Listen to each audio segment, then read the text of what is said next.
Hello दोस्तों। आज मुझे पता चला कि आज 10th और 12th का रिजल्ट आया। उम्मीद करती हूँ सबका अच्छा आया होगा। मैं बहुत दिन से, जब से नीट हुआ है, मैं इस टॉपिक पे वीडियो बनाना चाह रही थी, तो आज ये वीडियो डाल रही हूँ। ये वीडियो बेसिकली उन लोगों के लिए है जिनका नीट का एग्ज़ाम ठीक नहीं गया है एंड आप वो कंफ्यूज्ड है कि वो अब आगे क्या करे, ड्रॉप करे या ना करे। ऐसी क्वेरी मेरे पास बहुत दिनों से आ रही थी। सोचा अब इस टॉपिक पे बात किया जाए, अच्छे से एक ढंग से वीडियो बना के इस टॉपिक को अच्छे से एड्रेस किया जाए, सो दैट जितनी भी कंफ्यूजन है वो सब लोगों की दूर हो जाए। इस टॉपिक को अच्छे से क्लियर करने के लिए मैंने कुछ टॉपिक्स मतलब पॉइंट्स बनाए हैं, सो दैट मैं हर एक पॉइंट को अच्छे से क्लियर कर सकूं एंड सब लोगों की क्वेरी अच्छे से सॉल्व कर सकूं, है ना।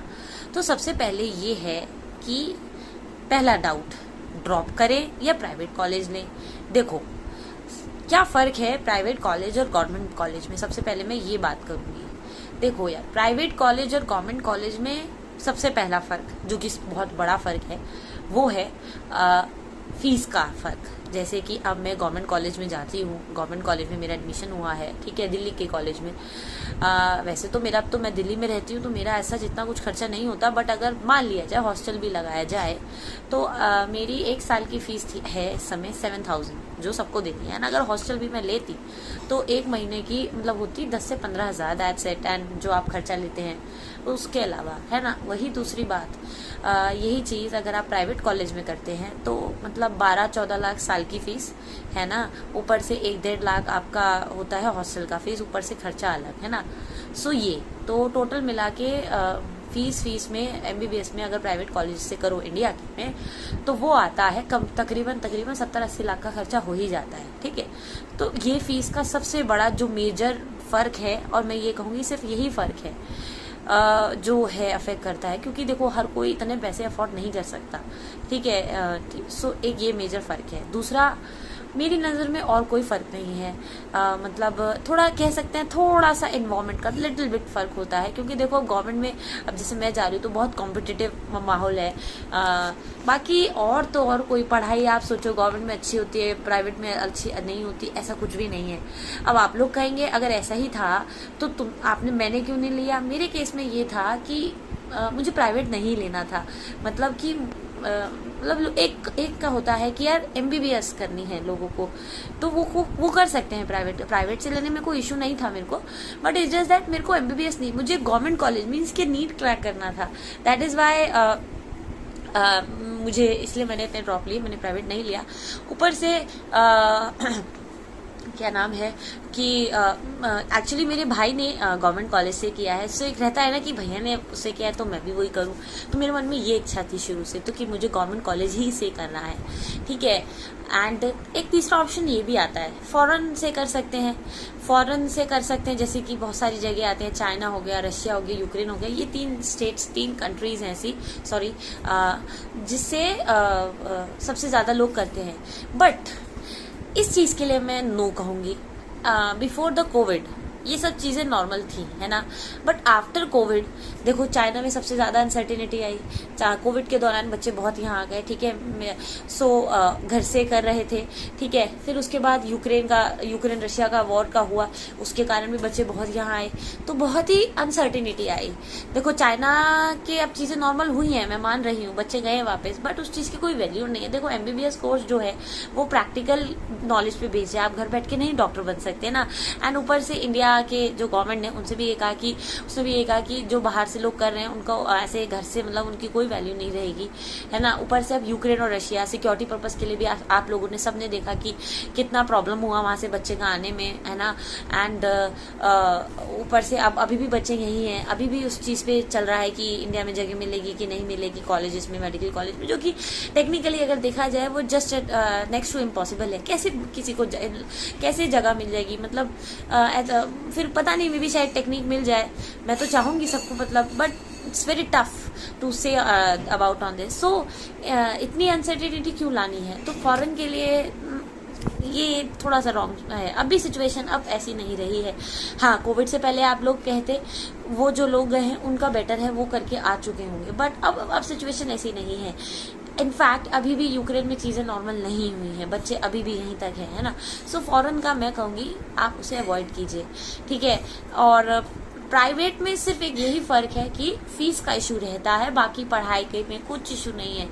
और देखो प्राइवेट और गवर्नमेंट की अच्छे कॉलेज से ये सब मैटर तब करता है जब सिर्फ आपको एमबीबीएस ही करनी हो। एमबीबीएस के बाद तो पीजी तो करना ही है ना।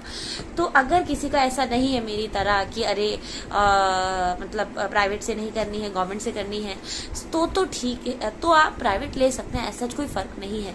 और ऊपर से मेरे में तो हिम्मत भी नहीं थी प्राइवेट से इतना प्रेशर लेने की कि इतना पैसा लगना। I can't take that pressure on me, है ना। सो एक ये हो गया पॉइंट। फिर अब आता है कि ड्रॉप किन को लेना चाहिए और किन को नहीं लेना चाहिए। ऐसे में बस बहुत से क्वेश्चन आए कि 500 आए हैं ड्रॉप लें कि नहीं लें, 300 आए हैं ड्रॉप लें कि नहीं लें, एंड सेकेंड ड्रॉप है फिर से ड्रॉप ले कि नहीं ले। देखो ये टॉपिक, ये क्वेश्चन है ना, वो बहुत ही मतलब कंफ्यूजिंग सा क्वेश्चन है। देखो यार, सबसे पहली बात आती है कि आपका मन क्या है। अगर आपका है कि यार नहीं मेरे को एमबीबीएस ही करनी, होता है ना कि यार करनी है, बस चाहे कैसे भी करे, बस करनी है, निकालना ही निकालना है। फिर आपको जब तक वो चीज़ नहीं मिलती तो बहुत ही नींद, मतलब किसी चीज़ में मन ही नहीं लगता है ना। जैसे मेरे केस में हुआ था कि मेरा जब वो नहीं हो रहा था देन लगता था कि यार कुछ भी नहीं होगा, कुछ भी नहीं होगा, वो एकदम नेगेटिव फीलिंग आ गई थी, तो वो डर फोबिया बन गया था। इवन हर टेस्ट में मुझे डर लगता था। तो उस चीज़ से बाहर आने के लिए मेरा नीट निकालना बहुत ज़रूरी था, है ना। सो इसलिए पर बाकी अब जो लोग थोड़ा है कि यार ड्रॉप लिया और अगर नहीं हुआ तो फिर क्या। देखो यार, अगर ड्रॉप लेने का मन है, ड्रॉप लेने का आप सोच रहे हैं और खुद पे थोड़ा सा भरोसा है, तो ये बिल्कुल मत सोचो कि अगर नहीं हुआ तो क्या करेंगे। अगर आप ये सोचोगे ना तो यार फिर नहीं कर पाओगे डिसीजन ऐसा। जब मैं डिसीजन ले रही थी, जब मैं डेंटल की सीट छोड़ रही थी, मेरे दिमाग में भी बहुत आया था कि यार नहीं हुआ तो 4 साल से तो नहीं हो रहा है, 5वें साल में मैं ऐसा क्या ही कर लूंगी। बट उस समय मैंने सिर्फ इतना सोचा, यार मैं खुश नहीं हूँ उस समय, ठीक है, एंड इससे बेटर है कि मैं चांस ले लूँ। मतलब देखा, अपने इंटरेस्ट को देखा कि यार नहीं ये करना ही करना है, इसलिए मैंने फिर सोचा। वो बात की बात, मैंने ये सोचा कि यार मेरे हाथ में अभी है मेहनत करना, बाकी बाद में जो होगा देखा जाएगा। अभी मेरा इंस्टिंक्ट ये कहता है कि यार अभी ये करना चाहिए। मीन्स कि आज की सोचो, अपना आज अच्छा करो, हर चीज़ आज, मतलब आज में रहो, है ना। और मतलब कि अपने आज को एकदम ईमानदारी से पूरा अच्छे से मेहनत करो। अगर अपना आज अपना अच्छा कर लोगे ना, ऑटोमेटिकली कल अपने आप अच्छा हो जाएगा। बाकी रिजल्ट तो हमारे हाथ में नहीं है ना, हमारे हाथ में है कि मेहनत करना है। तो अगर देखो एक अपना आपको पता चल जाता है कि यार हमने इस साल अच्छे से मेहनत नहीं की, तो एक अच्छे से पूरे साल लग के मेहनत करो, रिजल्ट की मत सोचो, एंड भगवान संभाल लेंगे, अच्छा ही होगा, है ना। और देखो ड्रॉप में अनसर्टेनिटी या कभी कभार रोना भी आएगा, लाइक क्या ही कर रहे हैं, डर, ये सब होगा, फेस करना पड़ेगा। बहुत से लोग आके बोलेंगे क्या ही कर रहा है ये बच्चा या कर रही है बच्ची, एंड इससे बेटर है अपनी, मतलब ज्ञान देके जाएंगे। तो इन सबको दिल पे नहीं लेना है, ये सब तो चलता रहेगा। इनफैक्ट ये तो एक पार्ट है, अगर ये नहीं हुआ तो मतलब आपकी ड्रॉप की जर्नी पूरी ही नहीं हुई, है ना। सो ये सब चीज़ें तो ठीक है, वो कहावत है ना, मतलब कुछ तो लोग कहेंगे, लोगों का काम है कहना, है ना। सो इन सब बातों को दिल पे नहीं लेना है। एंड ये ड्रॉप्स को ना एक इन्वेस्टमेंट के तौर पे लो। देखो यार, कोई भी चीज़ हम करते हैं तो मेहनत तो लगती है ना। तो सोचो आप उसके लिए तैयारी कर रहे हैं, एक साल, मतलब इन्वेस्टमेंट है आपकी उस चीज़ को पाने के लिए। अगर ड्रॉप लेने का सोचो तो ये सोच के उसमें घुसना कि यार जब तक नहीं निकलेंगे तब तक हमारा एडमिशन नहीं होगा। मीन्स के ये नहीं करना है कि यार किया और अगर नहीं हुआ तो देन छोड़ दिया, ऐसा नहीं, दैट फिर वो वेस्टेज है। अगर आप घुसे हो तो उस चीज़ को पाके ही बाहर निकलना है, जब तक साला वो कितना भी लेट हो जाए, डजेंट मैटर, वो होगा नहीं, ठीक है। अपने सही टेक्निक से अगर करोगे तो क्यों सिलेक्शन नहीं होगा, होगा, ऑटोमेटिकली होगा। सो या ड्रॉप लो तो यही सोच के लेना, आगे बहुत सारी प्रॉब्लम फेस करनी पड़ेगी। मतलब अनसर्टेनिटी का रास्ता है जिसकी कोई गारंटी नहीं है आगे क्या होने वाला है। क्योंकि यार देखो, इट्स एक ही पेपर होता है पूरे साल में। अब वो दिन अगर आपके फेवर में है तो बेटर है, और अगर नहीं है तो फिर यही है। तो जस्ट ये सिर्फ होप पे टिका है, मेहनत करो, बाकी सब छोड़ दो। अगर मन है तो ड्रॉप ले लो। ये बिल्कुल मत सोचो एज बढ़ रही है या ये हो रहा है, ये सोचो कि अगर हमें ये चीज मिल गई तो हमारा सपना पूरा हो जाएगा, है ना। मुझे पता है ये सब चीजें आती हैं दिमाग में, इसलिए मैं ये सब चीजें एड्रेस कर रही हूँ। बहुत सुनने में छोटी सी बातें हैं, बट जिनके दिमाग में ये सब आता है ना, तो वो कोई चीज अगर आपको सुन लेना तो आई गेस कि वो चीज अच्छी लगती है कि यार हाँ यही अनसर्टिनिटी दिमाग में आ रही है। और बाकी जब ड्रॉप लो तो एकदम अच्छी सही टेक्निक से करने की तैयारी है, करनी है बिल्कुल तैयारी। टेस्ट लेने हैं, एकदम टेस्ट करने एक ढेर सारे, है ना। एंड जिसके जैसे जिन्होंने एक बार भी कोर्स पढ़ लिया है ना, तो दोबारा कोर्स पढ़ने की जरूरत नहीं है। फिर पूरे साल टेस्ट की प्रैक्टिस करो, डेली दिन के 2 टेस्ट दो, है ना। एंड 200 क्वेश्चन अगर आते हैं पेपर में तो हमें 180 करने होते हैं, बट ट्राई करो घर पे 200 के 200 क्वेश्चन करो एंड 3 घंटे में कोशिश करो। अगर अभी पहले 3 घंटे में करोगे तो वहां पे जाके जल्दी होगा। देखो हमारा टारगेट ये रहना चाहिए कि पेपर को 3 घंटे 20 मिनट में नहीं, 3 घंटे मीन्स के 2.5 घंटे में ही कोशिश करो पेपर सॉल्व करने की। तो चलो 3 में, सो दैट 20 मिनट आप जो आपको क्वेश्चन नहीं आ रहे हैं आप उसमें रिव्यू कर सके, है ना। सो या घर में 3 घंटे में प्रैक्टिस करो क्वेश्चन पेपर की, शुरू से तैयारी करो पेपर लगाने की, है ना। एंड इससे क्या होगा, आपके दिमाग की एक्सरसाइज होती है। हम क्या करते हैं पर्टिकुलर चैप्टर्स लगाएंगे एंड फिर उसके मतलब फिर क्वेश्चंस लगाएंगे, उसका कोई फायदा नहीं होता है। आप जब इकट्ठे क्वेश्चंस करते हैं ना, देखो पेपर में सबने पेपर दे दिया है, जो ड्रॉपर्स हैं या फ्रेशर है सबको पता चल गया होगा कि पेपर में क्वेश्चंस ना कभी कभार मिक्स होके भी आते हैं। तो वो हम क्या करते हैं, पर्टिकुलर चैप्टर से करते हैं, तो वो चीज हम ना अच्छे प्रोसेस नहीं कर पाते। तो इससे मैं यही कह रही हूँ, जब फुल सिलेबस लगाते हैं इससे हमारा ओवरऑल माइंड एक्सरसाइज होती है। इससे पता चलता है कि हमें कितना याद है। इससे ये पता चलेगा कि यार हमारा ये पर्टिकुलर टॉपिक स्ट्रांग है, इसमें हमें ज्यादा मेहनत नहीं करनी है, हमें मेहनत उसमें करनी है जो हमारा वीकर सेक्शन है। तो पेपर लगाने से ये फायदा होगा। एंड दूसरी बात, आप जब इतने सारे पेपर लगाते हैं ना, तो आपका माइंड भी उसी तरीके से थिंक करने लगता है। देखो पेपर में 100% आना जरूरी नहीं है ना। पेपर में आपको सॉल्व करना आना चाहिए कि कैसे एमसीक्यू सॉल्व करना है। जब आपको नहीं भी आता है तो रूल आउट करना आएगा पेपर से। जो कुछ टेक्निक्स हैं जो आपको कोई टीचर, कोई स्कूल, इनफैक्ट मैं भी नहीं बताऊंगी, वो सब चीजें जब आप पेपर लगाओगे ना, वो आप खुद चीजें एक्सप्लोर करोगे। और वो जो खुद से चीज एक्सप्लोर करोगे ना, या खुद से चीज आप बनाओगे ना, तो वो चीज ज्यादा इफेक्टिव होगी एज कम्पेयर मैं बता तो बता दूंगी, बट उसका कोई फायदा नहीं होगा। सो या जो भी ड्रॉप लेंगे इस साल, तो मेरी एक बात गांठ बांध के रख लो कि पूरे साल सिर्फ रिवीजन करो। रिवीजन किसका? टेस्ट पेपर से रिवीजन करो। और देन टेस्ट पेपर के वक्त में जो जो गलतियां हो रही हैं उसको लिखो, कहीं लिखो। मैंने क्या किया था, देखो मुझसे कॉपी मेंटेन नहीं होती, तो मैंने क्या किया था, मैंने अपने कमरे की दीवार पे ही पूरा रंग दिया था, पूरी दीवार रंग दी थी। एंड देन पेपर से एक दिन पहले पूरा रिवाइज करके गई थी, तो उसमें पूरी दीवार में पूरा फोर्स आ गया था धीरे धीरे करके, जो उसके जो वीकर्स एंड जो कंफ्यूजिंग पॉइंट्स है ना। एंड पेपर करो तो जैसे अब बायो का क्वेश्चन है ना, तो मान लो एक क्वेश्चन आया, उसमें 4 ऑप्शन आए हैं, ठीक है, 4 टर्म है, जैसे bio magnification, bio fortification and मान लो क्या है, मान लो एक कुछ भी कर लो, रिप्रोडक्शन, और मान लो एक आया है आपका कोई भी प्रोसेस का नाम याद क्यों नहीं आ रहा, एंड या फिर कोई bio elimination. Let's take an example, गलत है आई नो।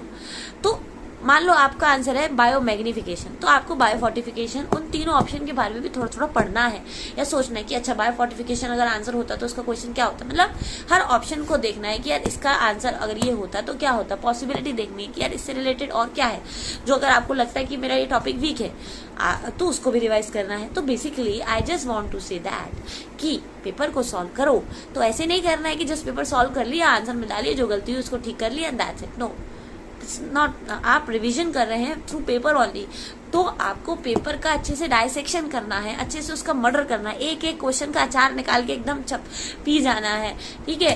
एंड बस यही है, मन में थोड़ी सी भी अनसर्टेनिटी मत रखना। अगर ये डिसाइड कर लिया है कि ड्रॉप लेना है तो बस, अगर कर लिया है देन फिर कूद पड़ो यार। कुछ मत सोचो कि आगे क्या होगा पीछे क्या होगा, जस्ट अभी का सोचो कि यार अभी मेरा ड्रॉप करने का मन है, मैं बात का नहीं कह सकती। इतना नहीं सोचना है, इतनी लंबी प्रोसेस करने की जरूरत ही नहीं है, क्या पता आगे क्या होगा। अभी करंट में रहो यार, अभी मेरा मन है। सो दैट यार कुछ भी काम ऐसा मत करो कि बाद में 20 साल बाद मलाल हो, अरे यार हमने ड्रॉप नहीं किया, हम भी डॉक्टर बन जाते। मैं ये भी कह रही हूँ ड्रॉप मेडिकल फील्ड ऐसी कुछ खास नहीं है, बट वही है ना, मन होता है, कहते हैं ना पहला प्यार अधूरा नहीं रहना चाहिए, है ना।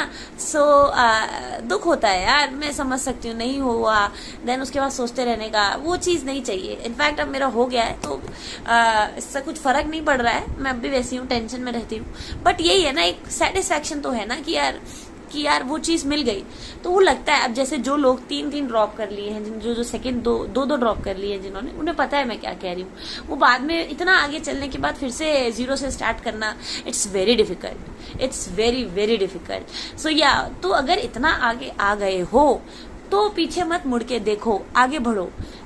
अगर मन है ड्रॉप करने का तो करो, उसमें कोई इशू नहीं है, और अगर नहीं है तो भी कोई इशू नहीं है। बहुत सारी फील्ड है जिसमें अच्छा कर सकते हैं, है ना। एंड एक बात आती है, जैसे ना मैंने बहुत से केसेस देखे हैं कि यार 2 ड्रॉप ले लिए हैं, 3 ड्रॉप ले लिए हैं, 1 ड्रॉप ले लिया है, बट उनकी फिजिक्स एकदम निल है। ये थोड़ा रिस्की सिचुएशन है। जैसे 200 नंबर जिनके आ रहे हैं, उनको एक हार्श रियलिटी चेक की भी ज़रूरत है। वो सोच लें, अगर उनका वैसे ड्रॉप करने का मन है तो पहले वो 10 बार सोचें, क्योंकि यार 200 नंबर से 600 नंबर लाने में बहुत मेहनत जाएगी, है ना। इसका मतलब आपके कॉन्सेप्ट भी क्लियर नहीं है, ठीक है। सो या फिजिक्स में अगर आप वीक हैं, बहुत वीक हैं, ऐसे मैंने बहुत से केस देखे जिनकी मैथ्स बहुत बेकार है, बहुत बेकार है, बेसिक ही नहीं है, पूरा बेसिक उड़ा हुआ है। सो उनको थोड़ा सोचना पड़ेगा। मैं ये नहीं कह रही कि वो बच्चे नीट नहीं निकाल सकते, ऐसा बिल्कुल भी नहीं है, मेरा ये कहने का बिल्कुल भी मतलब नहीं है। इट्स जस्ट दैट आपको थोड़ी मेहनत ज़्यादा करनी पड़ेगी, क्योंकि आपके पास 1 साल है, आपको मैथ्स भी अच्छी करनी है, फिजिक्स भी अच्छी करनी है, तो उस डायरेक्शन में एफर्ट मार सको, ले सको, तभी ही ड्रॉप करना, अदरवाइज सोच लेना। ये जब मैं दोबारा ड्रॉप कर रही थी, भैया ने भी बहुत बोला था कि बहन सोच ले, अगले साल की कोई गारंटी नहीं है। तो बस वही कहूंगी, अगर कोई इशू है, बेसिक्स में इशू है या कोई चीज समझ में नहीं आ रही है, तो उस डायरेक्शन में काम करना है, ठीक है। जितनी भी गलती करनी है अभी करो, पेपर के लिए मत छोड़ना है। जितनी अभी गलती, जितनी डांट अभी खा सकते हो टीचरों से, वो अभी करो। शर्माना नहीं अपनी कमजोरी छुपाओगे तो कमजोरी रह जाएगी। कमजोरी को निकालोगे सबके सामने, बताओगे कि ये मेरी कमजोरी है, उसको सॉल्व करने की कोशिश करोगे, देन वो सॉल्व होगी। मैं जब 2018 में मेरा पहला ड्रॉप था, मेरी फिजिक्स बहुत वीक थी, मुझे नहीं आते थे समझ में, तो फिर मैंने उस पूरे साल इतनी फिजिक्स करी कि मैं बता नहीं सकती। मेरा टीचर भी कहता था, बेटा तेरे फिजिक्स में तो बहुत अच्छे नंबर आएंगे। मतलब बैठ के 2-2, 3-3, 4-4 घंटे टीचर के पास बैठती थी। तो वो दिन है और आज का दिन है। पहली बार जब मैंने फिजिक्स का पेपर दिया था, मेरे 80 नंबर आए थे। एंड इस साल मेरे जो अब मैंने दिया था पहले लास्ट ईयर, उसमें मेरे 175 आउट ऑफ 180 आए थे। सो या इट इज पॉसिबल। जिसकी अगर फिजिक्स वीक है तो वो अच्छा कर सकता है, बट एफर्ट मारने पड़ेंगे, है ना। सो मोरल ऑफ द स्टोरी, ये वीडियो बनाने का मेरा एक ही पॉइंट है, जिनके मन में भी ड्रॉप लेने का मन है बट अनसर्टेनिटी आ रही है कि क्या करे, ले कि नहीं ले, आगे के बारे में सोच के, रिजल्ट के बारे में सोच के, तो वो ये ना सोचे। अगर मन है तो बस कूद पड़ो। मन में इच्छा है कि MBBS करनी है तो कुछ मत सोचो, सिर्फ कूद पड़ो और लग जाओ काम पे। ठीक तरीके से पढ़ाई करो, है ना, टेस्ट दो ढेर सारे। कोई भी कंपटीशन एग्जाम निकालने का सिर्फ एकमात्र यही तरीका है कि बहुत सारे टेस्ट देने हैं। मैंने ये चीज तो रियलाइज की ही है। इनफैक्ट अब मान लो आपकी फिजिक्स वीक है ना, एक केमिस्ट्री वीक है, तो उसके तो टेस्ट बहुत लगाओ। टॉपिक पढ़ो जो दिख रहा है कि यार ये इंपॉर्टेंट टॉपिक है, देन उसमें फिर आप बहुत सारे क्वेश्चन की प्रैक्टिस करो।